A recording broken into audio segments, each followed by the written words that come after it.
Hey, good afternoon, everyone. It's so good to see you all and hear you all and see all the smiling faces. And uh, I guess I'm glimpsing at my future. I got to have a group of friends like you all. I can see that this is so valuable. Today I'm going to talk about Joyce Scott. I'm going to go ahead and pull up my presentation and get I'm it. going to ask everybody to mute themselves, please.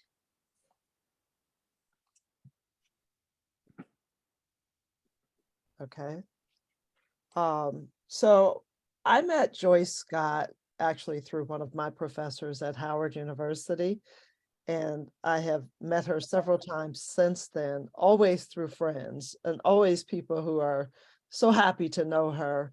And, you know, she adds so much value to the lives of people in her community that I decided I didn't just want to explore Joyce as an artist, but I wanted to think about her as a community member, how she fits in with her family, how she fits in with the community of artists, and just how she fits in as a community member in Baltimore. Um, this presentation is actually turning into a whole project for me that will be a web-based essay that I'll be happy to share with you all when it is completed. So, do you know Joyce Scott? Mhm. And I know that several of you all do. And if you don't know her, you know of her. If you interacted with the arts community, or sometimes if you've just been out and about, she's really friendly and she will strike up a conversation with anybody. Even my children know Joyce Scott from when they've gone places with me and she's been there. Oh, let's see. I'm clicking that the wrong way. There we go. So Joyce Scott was born in Baltimore in 1948, and I'm going to agree with this statement that she is arguably the most significant and influential living female artist working in Baltimore, because I hear her name from everybody. And so I wasn't surprised when I joined the board of Maryland Women's Heritage Center and heard her name again.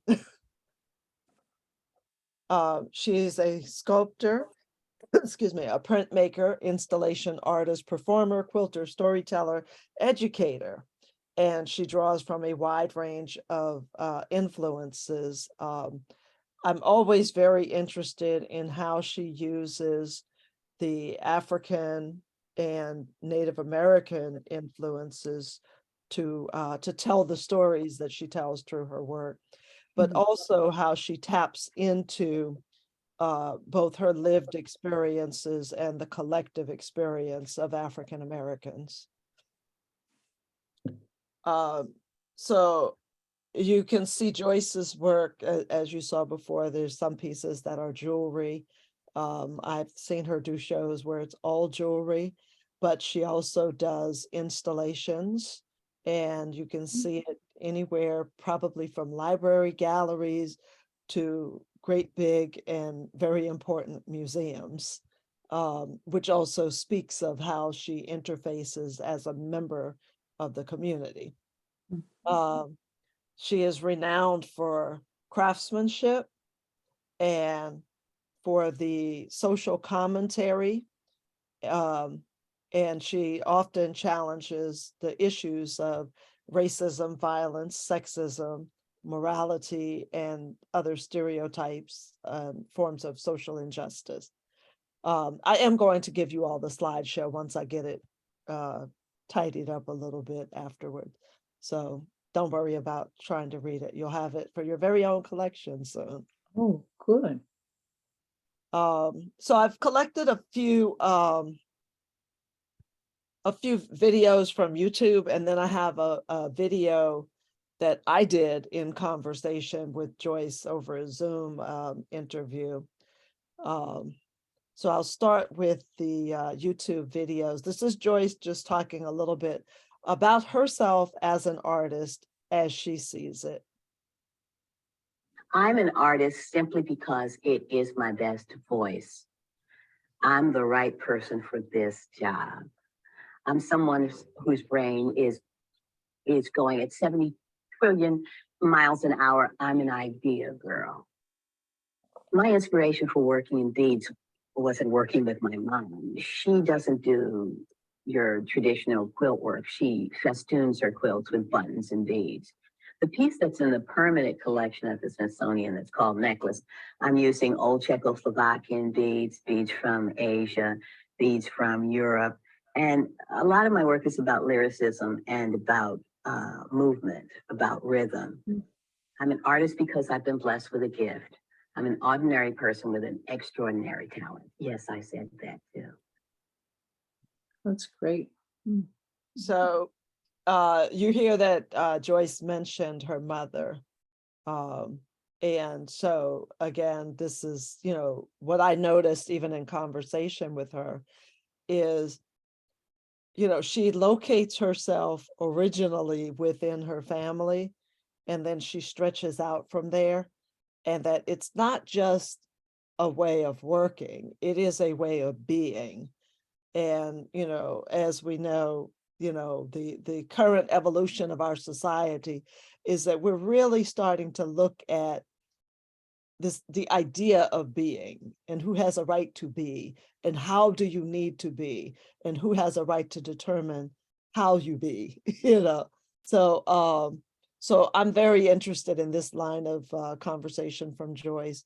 And you know, again, she's very influenced by her mother. I have another video here where she talks a little bit more about her parents in relation to her work. Hello, my name is Joyce J. Scott. I'm a visual and performing artist who lives here in Baltimore, Maryland. When I say I'm a visual artist, I am an artist who employs beadwork in most of the mediums that I work within, but I'm also an artist who uses glass. I'm a printmaker. Now, as a performing artist, I've written and performed in a lot of work around the United States, the Caribbean, Europe. I'm also a singer.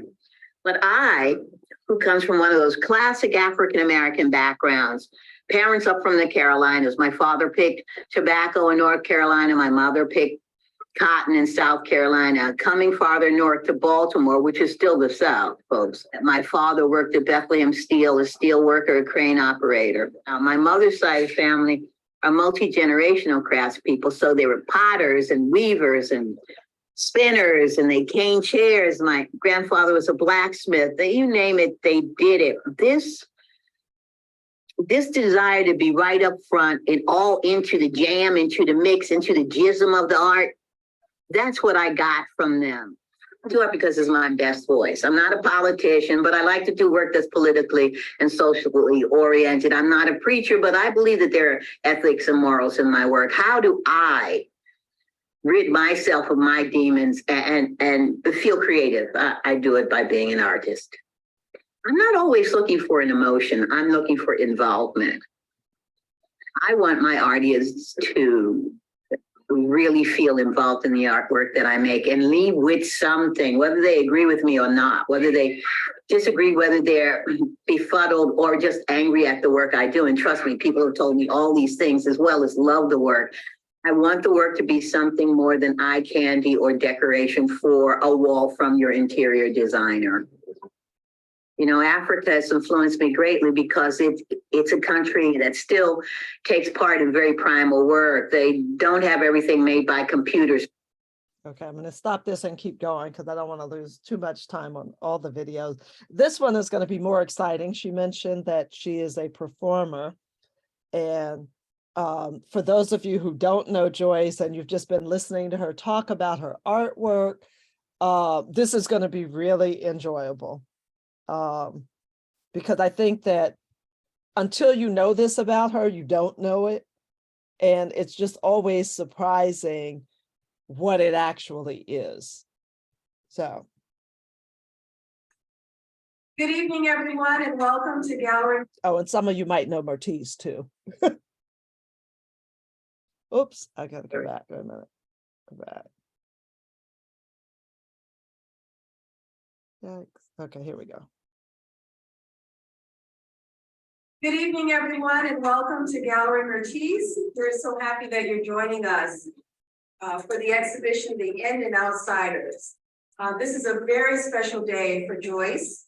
It's her mother's birthday. And so in her honor, Joyce is going to be performing a medley of songs.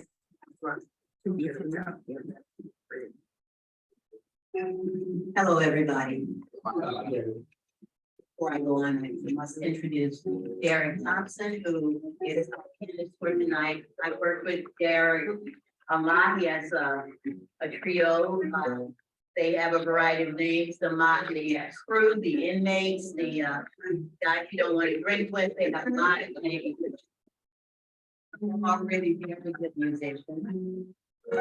Today is February the 8th. This is 3 years after my mom passed away. She would have been 98 years old. And thank you all for coming and sharing the artwork, especially her quilts. They haven't been seen en masse like this since in Baltimore, since her retrospective at MICA many years ago. I am going to sing tonight, but I'm not just singing songs in praise of my mother. I've chosen a song for each artist to represent, I think, the personality of their artwork. And since I knew all three of them, their personalities, but I'm going to start with an opening to begin with, which was written by Dolly Parton. People forget that she's an amazing songwriter. We start the I know you all know this. You're all ex-hippies, so you know.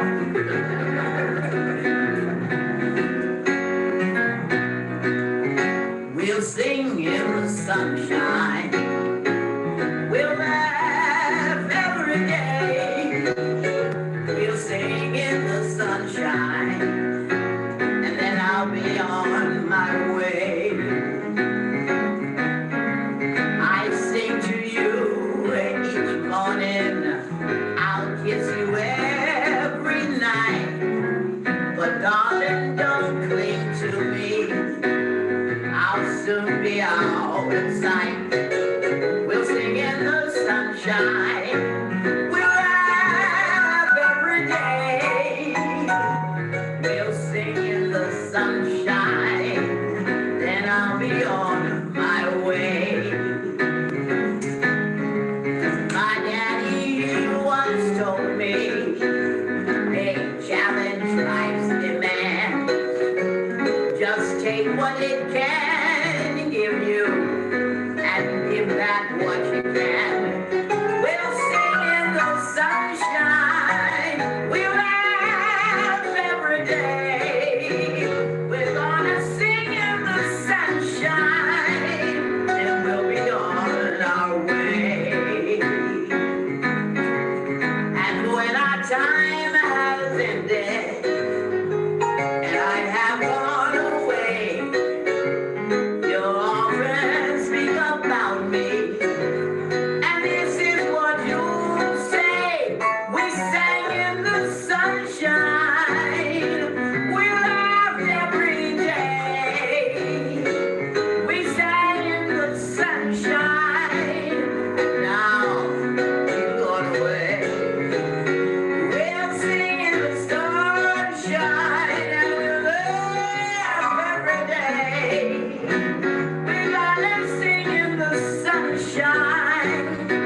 you've gone away. Okay, and I'm at the risk of being a bad DJ, I'll stop it there. I could just sit and watch that for the rest of the afternoon.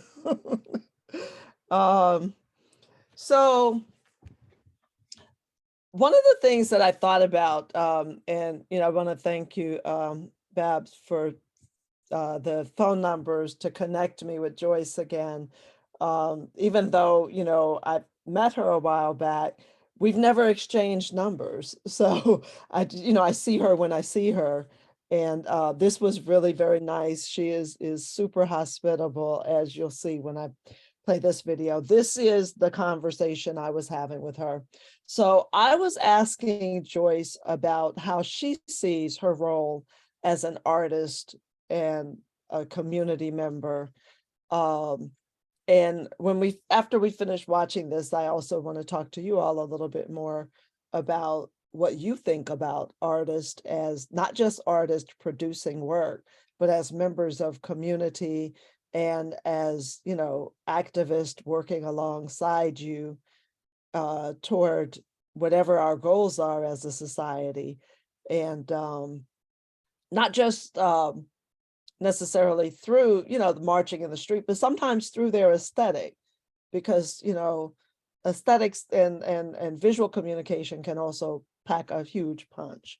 So I want to go ahead and play some of this. I have a good starting point because we chit-chatted a little bit before we got started. Let me see. I'll start here. There we go. I decided I would take a different angle Nope, because I messed there's a up. lot of things that I could find out about you just by getting on the internet and poking around. So I didn't. Yeah, okay. Wait a minute. There we go. I decided I would take a different angle because there's a lot of things that There we go. it's what it is. So I want to talk about Joyce, the person, the artist, the community member. Okay. So I have a few questions for you. And the first one, I'm sorry, I'm not, I gotta read them to make sure I ask what I intended. Can you tell us about each of these aspects of yourself and how you see them in your life? How would you describe them and whether or not you consider them to be separate aspects of yourself, or do they operate in collective and complementary ways? That's a lot of questions. I write long questions. Okay, so, which aspects are you talking about? I'm talking about Joyce, the person, Joyce, the artist, and Joyce, the community member. I think they're both. They work together, and then sometimes they're very separate. I, as a human, encompass all of those things at once. Certainly, I'm living in a community, so that's there. I'm an artist who works every day and who is very inspired and sometimes very upset about everything that I see, read, eat, am a part of. So I am a part of that. And the personal joys that baby Joy, who was reared by her parents, has always been taught to persevere and to do and get what you want. And I find when I'm doing that, then I'm best for others as well. I feel it's really very, very, very important to find that place in you that allows you to give as much or more than you get. It's important. So that's why I think those people are happy when they say my name, because they know that I'm a giver, but I'm not a giver because I am being pompous or I want. That's something that was developed in me. Of course, I am probably pompous and I do want, but those are things that were developed in me by parents who did not have the opportunity to be as free as I am. And the way they eked out freedom and were joyous and were creative, made it not only easy for me as a youth, but taught me how to be in pursuit of that. Taught me how to not be subverted or subsumed by somebody else's idea of my creativity, my gender, my ethnicity, or my desire. Not my desire, my quest, my hunger for, and my being on that track despite whatever seems right for you. Is that making sense? Oh, that makes great sense. And in regard to community, my parents were sharecroppers. They had what they had through barter, trade, and sharing. And so that deep impulse about not hoarding, people who come to my house say, you a hoarder. Fuck you. No. When I say hoarding, I mean hoarding my technique, hoarding my inspirations, holding close because I'm scared you're going to outshine me, or you'll take what I've done and do it better. Well, that as a teacher is exactly what I'm supposed to do. Now, of course, I don't think you'll be able to do it better because I'm full of crap. But the idea that in a community, one must be as forthcoming and giving as they can in their own comfort zone. Why else am I around? And because I do that, boy, do I get it from others. It's not like I'm just, I'm out giving. I shall give to you. Take this. And now I will go into my cottage and I'll drink tea and no, people are just very, very forthcoming with me also. So that's part of the reason to be in the community, because you can give as well as get. What was the third one? There were 3 things that were specific. It was the person, the artist, and the community member. I think you addressed those. And then I said, I asked you whether you consider them to be separate, they operate as a collective, or in complementary ways. I think you went into that somewhat. Yeah, both, all of those things. Yeah, and your responses lead very well into about the next 2 or 3 questions. So, so how I read them. You read them? Good. Well, that's why I find it better when people send me the questions early and I have a chance to think about it a little bit. I don't like surprise questions. I don't read them. I like being spontaneous. But if someone sends them, even if you don't even know them, if you see that their house has something in the window, or when you see them leave, they have a self-concern and when you see that, it's a form of living and teaching and by proxy. And so community is very important. I revel in being part of an artistic community because it's just so nutritious. It's just such a valuable experience to be able to be around people who are scholars on many different levels.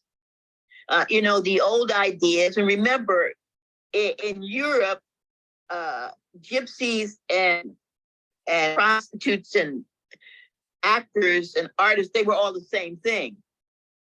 So it's taken a long time for Western society to see artists, as a real viable part of the community. So some of us are elevated really high and then others, but people forget that everything that you do, everything you touch, you sit, you eat, all of it is done by an artist, by a creator. So I find that is, for me, my community in all its ways really are the things that propel me to have a better life, be it spiritual or health-wise, all of those things happen. And it's also that, obligatory for us to bring Africa into it. And it is that the African kind of circle. It is that different ages and different religions and different languages and different ways to answer the very same question. And that's very, very important to me because I grow, I become more sophisticated in the best definition of that word. I don't mean sophisticated, I mean in the best evolved human that I can be.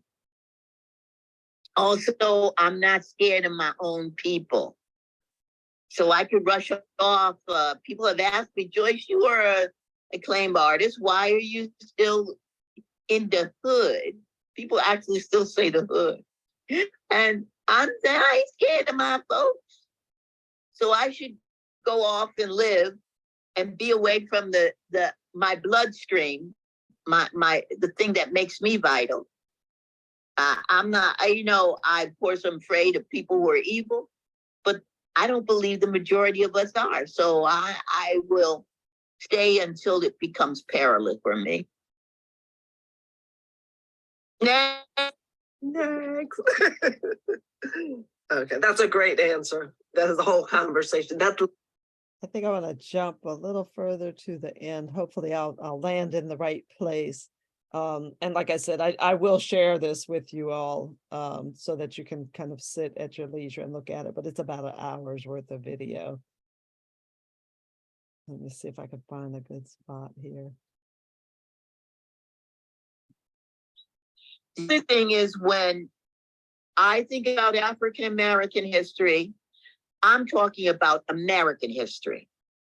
And when people spend a lot of time separating them, and I do understand why,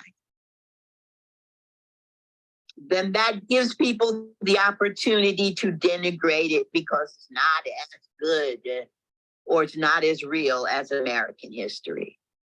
The history that exists for this culture is laden with the bodies, the blood, the intellect, the knowledge, the sadness, the joy, the talents of African Americans. We know the wealth, the reason why this country is wealthy is on our backs. So I just won't accept anything less. I hear people say to me, well, that's because you're Joyce Scott. Well, you're you who you are. Life is very short. At 73, I'm really seeing it. Should I spend my time in the belief that others have about who I am and what African Americans are? Or should I be that one? And when people say, what do you mean? If not me, who? If not now, then when? I don't have a big win anymore. So I just am going to be that person. And I've been blessed with the talent to be that good. And I won't be denied in that regard. That doesn't mean I get in all the shows I would like to be in. That doesn't mean I'm in the Guggenheim. What it means is I should be there. It means my work, my strength, my dedication to myself, to my people, specifically African Americans, to the world, to the global humanity of the world. It's that good. Now, if the politics of life and the sadness and the terrible whatever we have of life does not allow it, it doesn't change who I am. It doesn't change the quality of what I do. Is that good for you? And that's what I tell anybody who's telling me, yeah, but no, this is your life. You can have 73 years of sorrow, or you can have your whole life of going after that brass ring. Mine would be golden. And I'm the person who's going to be going after that ring. I can't ask others to do it, but I can try to hold a couple of hands so we can do it together, and then they'll hold some hands. That's the reality of it. People like they like the poetry of stuff. Mm-hmm. But the reality is, how do you get there? By being that good. And it's a lot of work.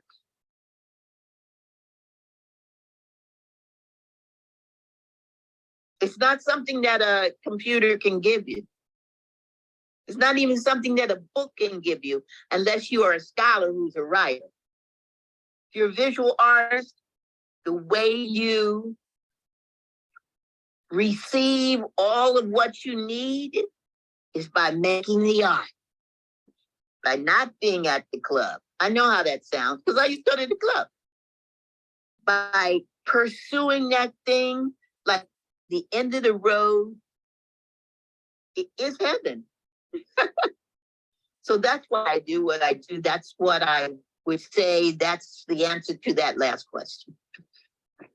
You got one more question? I got one more question. 9:30 at night. Because you already know. What does being an African-American woman artist mean to you? And what is the highest goal you have for your life and work from this vantage point? And what do you want your art, what work do you want your art to do in the world?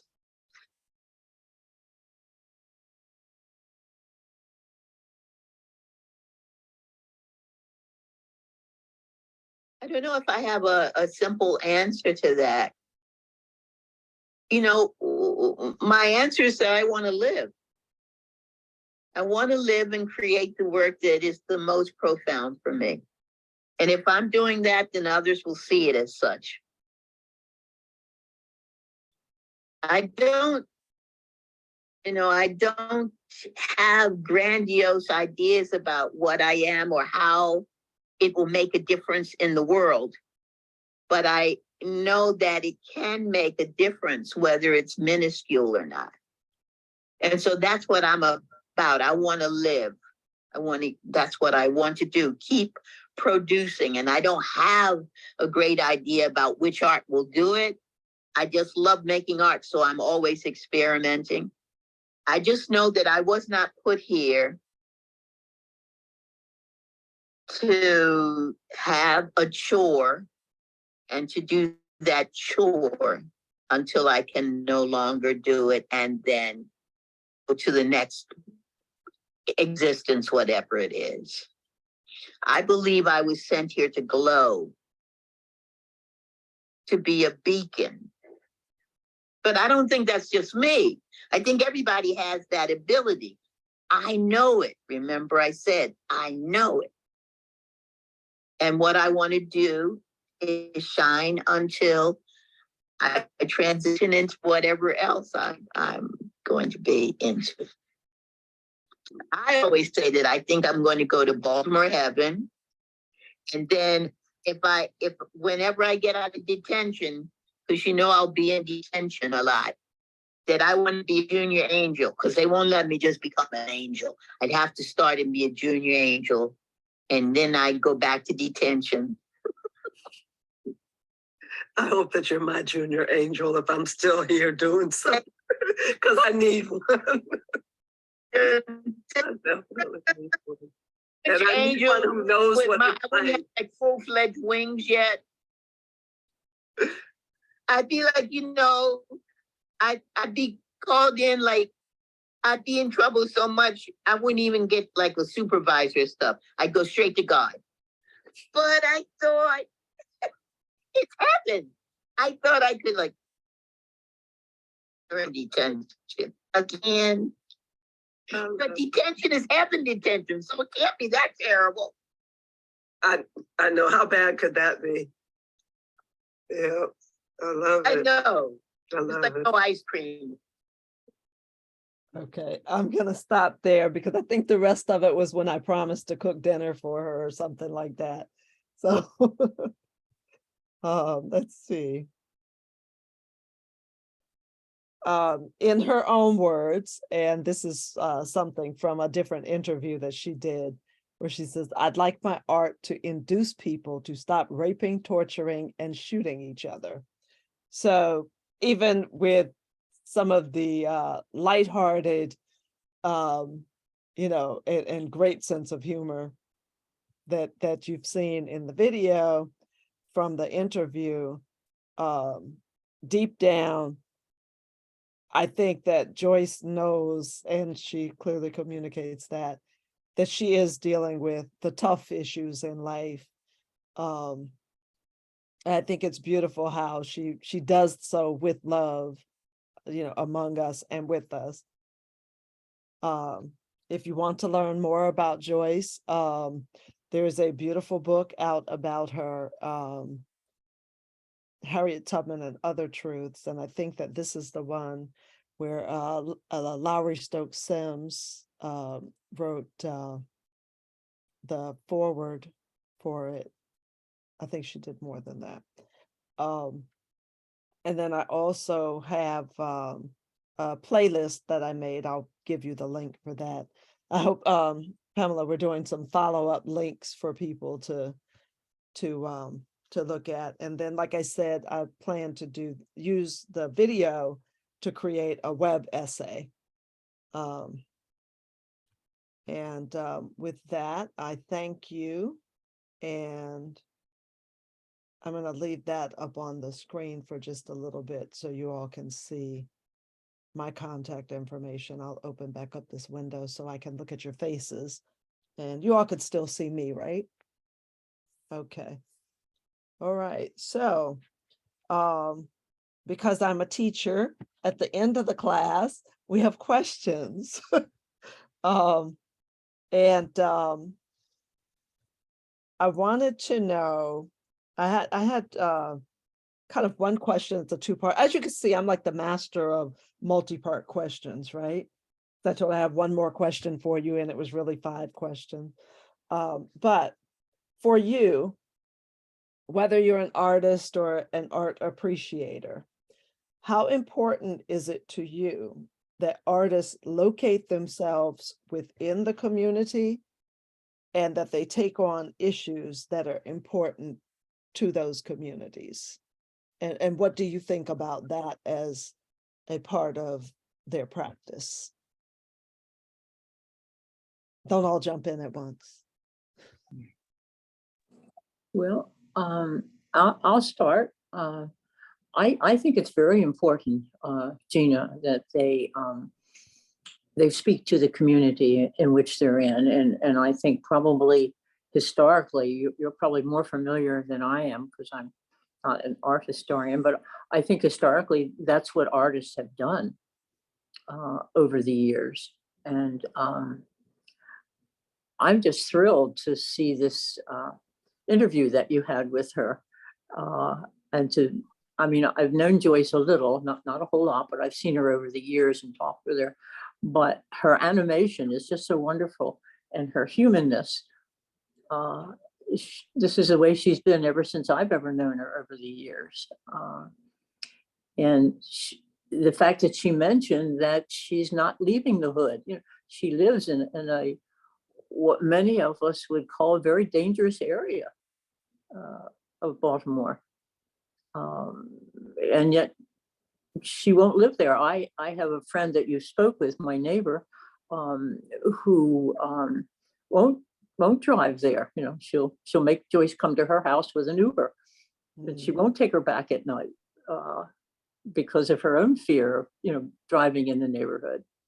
But Joyce will remain in that neighborhood, as she says. That's probably a lot of her inspiration for her art.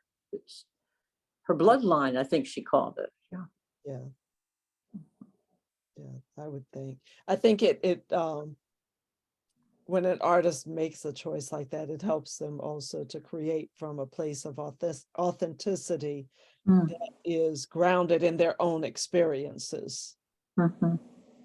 I think you're right. No. Mm-hmm. Jump in, anybody else? I know that we have an artist. I think Carolyn Sutton is still on. I'd be interested in her comments, who is an artist herself and taught art, what her thoughts are about the question that you raised. Thanks for putting me on the spot, Babs. Okay, Carolyn. Well, I know Joyce and I admire her work very much. When I was teaching, and even now when in my teaching, I talk about art as being a team sport. And I believe that from the bottom of my soul. If you're not talking with and about people that you know, if you're not inviting them into your work, I think you're a very different kind of artist than I know. And I think Joyce she and I are about the same age, has changed over the years in many ways that contemporary art has demanded us to change. When we were graduating from college, it was all about art for art's sake. And Joyce, throughout her career, has shown that no, it's about a lot more than that. So yeah, thanks. Mhm. Yeah, I think I love that about Joyce's work is, she didn't just come to that recently, as, a lot of people did. And, like you said, um, I know I came out of my master's program because I took the scenic route getting there, but I came out of my master's program um, still with this idea that the goal was to, create this work. You get into the galleries, be collected by different people. And then when you get collected, you end up in the museums. And then once you end up in the museums, then people take your work to the auction. And then you can be rich and famous as an artist and, just the whole story. But like Joyce says, I also realized not everybody gets to be that person. And, for the rest of the people, it's a matter of, just charting a course for, a stable career. But then around the time my dad passed away, which was in 2012, I I had this epiphany, which apparently Joyce knew all her life, about the meaning in my work, and not just, what does it mean, like in terms of the narrative and, can you explain it? But what does my work do besides provide this, emotional, psychological, aesthetic outlet for me and provide something beautiful for other people? But does it help to solve problems Mhm. or to help people talk about problems so that people can try to solve problems? And I would say that I would definitely classify Joyce's work as work that helps us to talk about our existence as human beings Mm. and to examine, what is really great about that, as well as what is problematic about it. And a lot of times she'll have just enough of something uncomfortable to help you get into that uncomfortable conversation that you need to have to get to a better place. And so, that's what made me think about wanting to talk about her, not just as an artist and go through her, she made this, she made this, she made that, but to talk about her as a community member. Mhm. Mhm. Yeah, another aspect of that is how she talks about herself as a teacher. And you're a teacher too. I think those of us who are teaching artists have a very different kind of commitment about our work. So sharing our secrets is part of who we are. We don't try to hide our particular gifts from the rest of the world. That's my job too. I want my students to know what I know and then go off and do great things with it. And that kind of generosity on her part is something that you can see in everything that she does. Mhm. Absolutely, absolutely. And if my students are greater than me, all I want from them is to come back and take me to lunch. Just come back and take me to lunch. I'll be happy. Yeah. We had a hand raised a few minutes ago. Yeah, I Yeah. was trying to look. Joe, says Joe's iPad. Can Unmute can you yourself. get back to the other one, the other screen? Can you? Oh, sure, if I stop sharing. There. Yeah, then I can see if anybody raises up their hand. Good, Okay. thank you. Yeah, it looks like one of Joe. the many concepts that Joyce expressed that I found most interesting was the idea associated with knowledge of one's own voice. And not only the knowledge, but the appreciation, the confidence in one's own voice and the ability to express that to others, to enable others to find their own voice, to be able to create with using their own voice that they found. I thought that was very impressive and very important, and I appreciate knowing it. Yeah. Yes. Her confidence was amazing. Yeah. As a matter of fact, okay, Larry, one time, as a matter of fact, Can you imagine how wonderful the world would be if everybody knew they were going to heaven? If they just knew it. Larry, But she thought she might go to detention. well, you know, but it's heaven detention. That's why, because she would still have that wonderful spirit of, speaking Exactly. out and speaking up and. I can't imagine God would stay mad at her very long. Yeah, Larry, did you have your hand up? I did. I'm not an artist, but I'm married to an artist. And well, a couple of things. One is that my wife, Maggie Ball, went to Easton High School with Joyce Scott, and they were art students together. Didn't So know that. Maggie knew her. I don't think she knows her very well now, but she was head of the art department at Carroll Community College. And there were three art galleries there, and she every year, I think, averaged about 13 shows a year. So I've gone to almost all the shows. And one of the things I was amazing to me is that one of her arts is taking other people's art and displaying it in the most phenomenal ways.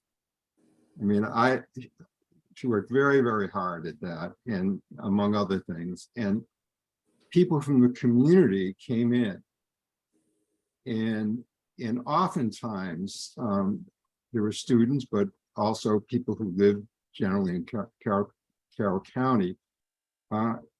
She had the opportunity really to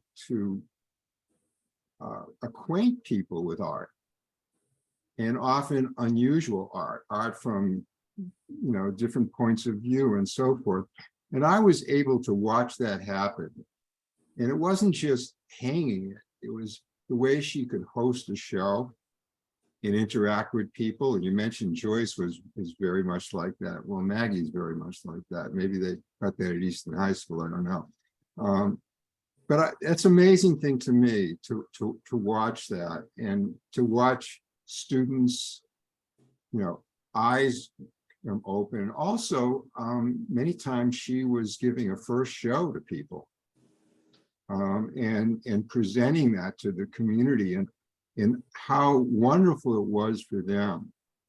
And over again, I saw artists just thank her for the way she put together the show and brought people in to see their work. And the other part, because I'm a sociologist by background, the word community is a fascinating word for me. People have different ideas about what that means. And one of the things I saw, and I still see happening, because is Carroll County, which is not known tremendously for its art, but there's an art community there, a very vibrant art community. And there's some very, very fine people like Bart Walters, who's nationally known, living there, and they interact with each other, and they show up to the shows. And I go to some of the shows. And it's really interesting to realize that it's a real community where people hug each other and really appreciate each other. And to me, that's the essence of community, is when people really connect and see. And by the way, Renaissance is very much a community. And a lot of people outside don't know that about us. Sorry, I spoke a bit, but. I think Baltimore City has become more and more of an art community during my lifetime, especially more recently, I think, with the whole concentration north around the Charles Street, Mount Royal area, et cetera. It's become a much more of an art community, and a lot more of speaking with each other, as you're saying. Yeah, I think Baltimore has become so much of an art community that I'm actually seeing people leave DC, and their Really? first choice of places to go is Baltimore. Really? Yeah, matter of fact, a young student who I know, I work with her mother. She went to New York to art school, and then she came back home, and then she told her mother, well, I want to be in Baltimore because the arts are doing great things in Baltimore right now. Mhm, You know, mhm. and Larry, I really appreciate the way that you describe art as a a catalyst is such an overused word, but it's like that fiber that runs through a community, and it creates spaces for people to come together, and it creates opportunities. And my latest thing has been getting into the arts as a research method in public humanities and interdisciplinary projects.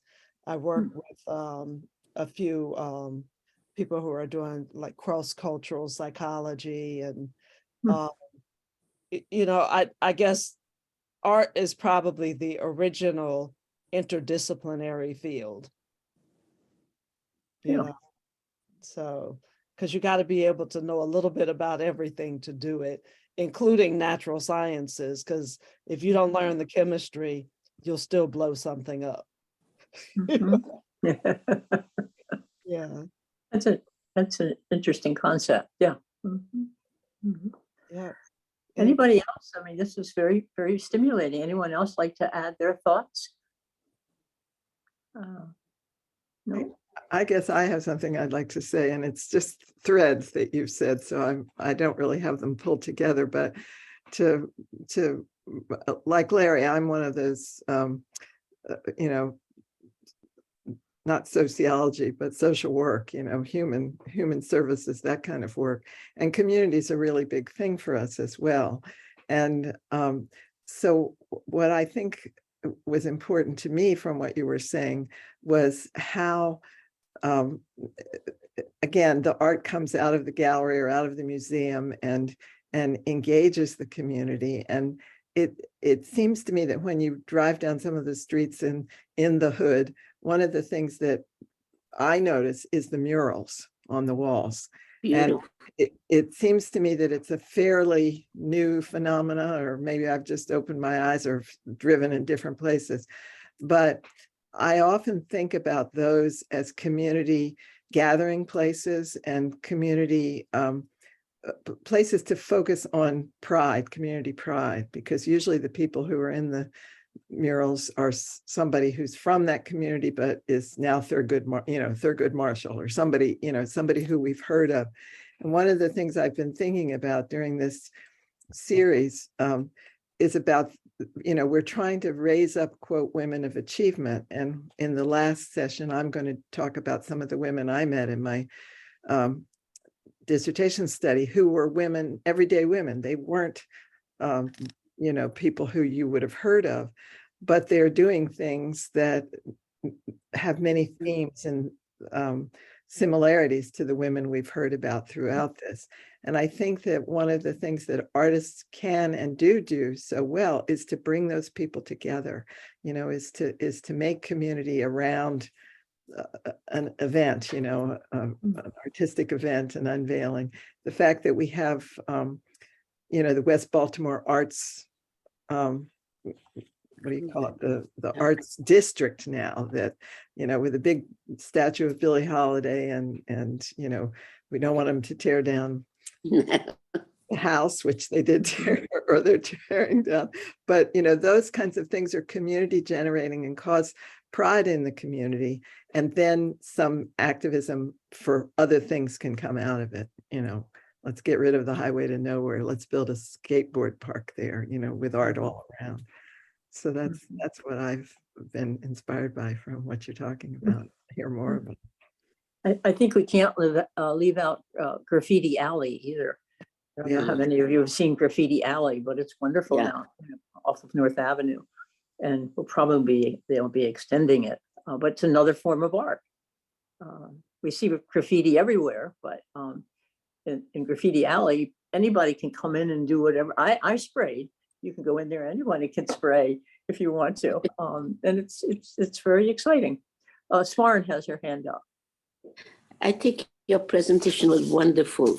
It stimulated a lot of things that are around us in Baltimore, and we forget, because Baltimore North has been doing a lot of good work, and a lot of the young students from Maryland School for the Art are living now on North Avenue.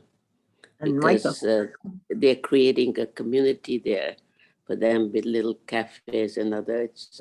And one of their buildings is right on North Avenue in Mount Royal.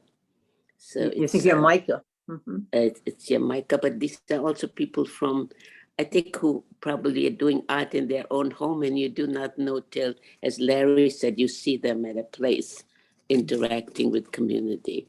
You know, I, as a social worker, you're talking about art.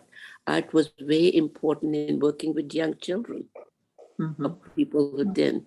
That was very much, and there were a number of artists, therapist artists, who brought good ideas to have a way of communicating with people who had different forms. So it's been a very energizing, your presentation sort of made me think of people in the community who are not known, but they are very much in the community. And I think especially going to see some of the art, this wall art that they do, I would love to sit there one day and see how they do it. I saw one Argentinian artist came here and did it near 83, a big, it was fascinating number of people and students who came. So we thank you for your very enriching presentation. You're very welcome. Thank you for the opportunity you. to do it. Gina, we do expect the follow-up. We will want to hear about your web essay and the links to the videos or whatever, you know, we'd like to share those, because I Mhm. think Please, that's how you expose more folks to this. you know. Yeah, yes. absolutely. Absolutely. Please. Are there any more comments? I'm just looking to see if anybody else has their hand up. No? Okay. All right. Okay, well, we'll thank you again and look forward to more art from you and more learning about public art and art activism as well. I will keep Right. you posted. Thank you so Okay, much. great. Well, And next week, Pam, next week, we're going to be Well, on 2 weeks. vacation, right? Yeah. we have vacation. We've been told Right. of the announcements. Remember, everybody. No class next week. And then the week following will be Ida Jones, who is going to speak about an artist in her own way and clearly an activist. Let me see if I can get all her names right in the right order. Oh, I Frances don't have it. Ellen Watkins, Yeah. right? What is next week? Say it again, What is Pam. next week? Frances Ellen Watkins Harper. She was in the early 19th century, and she was an activist who was a poet.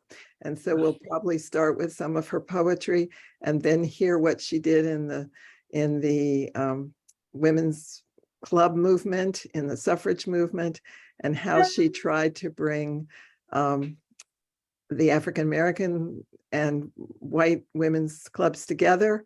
And when they wouldn't do that, she talked to them very clearly about why not and how can we move this along. So she's quite an inspiration as well. And I think the fact that she was a poet as well, we'll have some more to follow along. So with our next Tuesday is no class. next No Tuesday, classes no next week class, at all. but the last Tuesday in November will be Ida Jones, and then the last class, December the 5th or whatever it is, will be my presentation. Mhm. Okay, Yeah. very good. All righty. Thank you. Everybody have a good holiday. Everybody, yes, everybody have a good holiday. Yes, Thank good you again, holiday. Gina. Yeah. Bye-bye. Thank Bye-bye. you. All right.